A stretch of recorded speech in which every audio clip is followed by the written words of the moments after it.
Habit is second nature. Many successful people attribute their achievements to their habits, rather than their talents.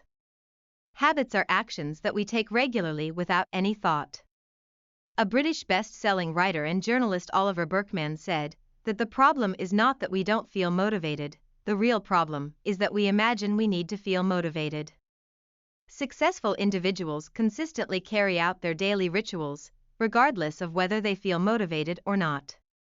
For example, when Haruki Murakami is writing a novel, he keeps a regular routine every day without variation.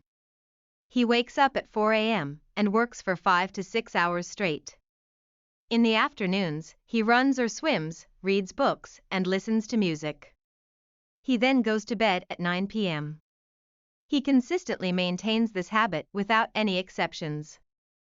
Developing and maintaining habits can be immensely beneficial in achieving various goals, whether it is professional success, language acquisition, or losing weight. Why are having habits so powerful? How can we turn things we want to do into habits? Which do you think is easier, running twice a week or running every day? Many people intuitively believe the former is easier, but it may be wrong. When you decide to run twice a week, this is what you will be thinking. Was today the day for my run? When was the last time that I went running? Or I don't feel like exercising today, so I will make it up tomorrow. By contrast, people who have made exercise a daily habit can avoid the question of whether or not they feel like doing it. It's already been decided to do it every day, so they can carry it out immediately without hesitation. In other words, having a habit means that you don't even have to fight with temptations. People with seemingly strong willpower are not even tempted in the first place. On the other hand, people without rituals suffer a severe disadvantage. Every time they think of going for a run, they have to employ their willpower to suppress their unmotivated selves. They are constantly having unnecessary fights with themselves, so they end up spending a large amount of time and energy in deciding and regretting something. Leo Tolstoy wrote in his diary when he was working on his masterpiece War and Peace, "I must write each day without fail, not so much for the success of the work, as in order not to get out of my routine." Many people make their New Year's resolution. One study shows that these goals only have a 4% chance of being established. One of the reasons it's so hard to stick with habits is that we often expect too much of our future selves. We should start with a small objective that even the laziest version of us can maintain. For example, if you want to keep a diary every day, there may be times when you find it troublesome or don't want to think about what to write. However, you can simply write, "I don't feel like writing today." And you can at least maintain the habit. If you want to exercise every day, the goal should be just 1 push-up every day, instead of 30 push-ups. When you know you have to do 30 times, you can't help but imagine the muscle pain you have to endure. Naturally, you become reluctant to get started. Until it takes root in your routine, the target should be as small as possible. Just 1 push-up doesn't make any difference? Exactly. However, until the habit becomes deeply ingrained, the initial goal should be to sustain the habit. If you break the habit before it becomes fully established, it is going to be extremely difficult to resume the following day. As long as you manage to keep up the routine, at some point, it will be your default habit, and you will find it easier to make a greater effort.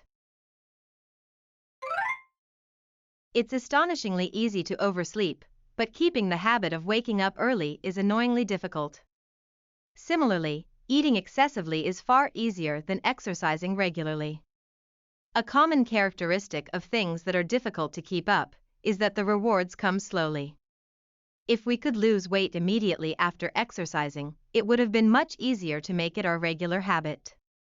Conversely, if the likes on Instagram arrived a month later, there wouldn't be so many people addicted to social media.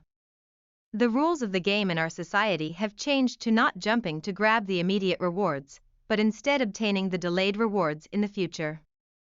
The problem is that when the reward is a great distance away, we can't get in the mood to do something. For example, it takes at least several months before we can feel the improvement in your English fluency, but the brain prioritizes short-term rewards. We cannot wait. That is why many of us end up opening a social media app instead of an English textbook.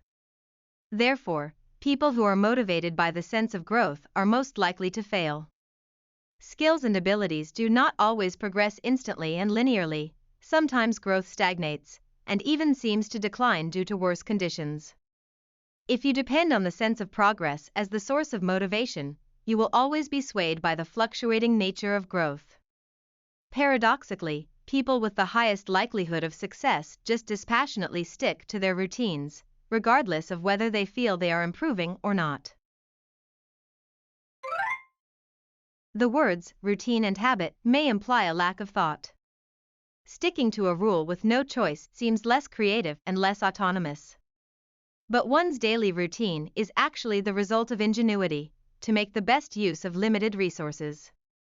We often overestimate the amount of time, attention, and energy at our disposal. Much like your monthly allowance of money, those resources are limited and are consumed by each decision you make. Even tasks like cleaning your email inbox can be cognitively demanding. After making a series of small decisions, you end up with no energy left to make any other important decisions. Having a habit means that we don't have to waste our resources for making choices and get influenced by moods. As a result, we can spend our resources on what's crucial for us. Former US President Barack Obama ate the same dinner and wore the same suit every day, because dinner and clothes were far less important than making better political decisions. What matters most in your life? What is the question that you want to address with all that you have? For best-selling writers like Haruki Murakami, the most important question is not what time should I start writing today, but rather, what kind of story should I write, and how should I express it? They prioritize building habits, to save their attention and energy for what truly matters.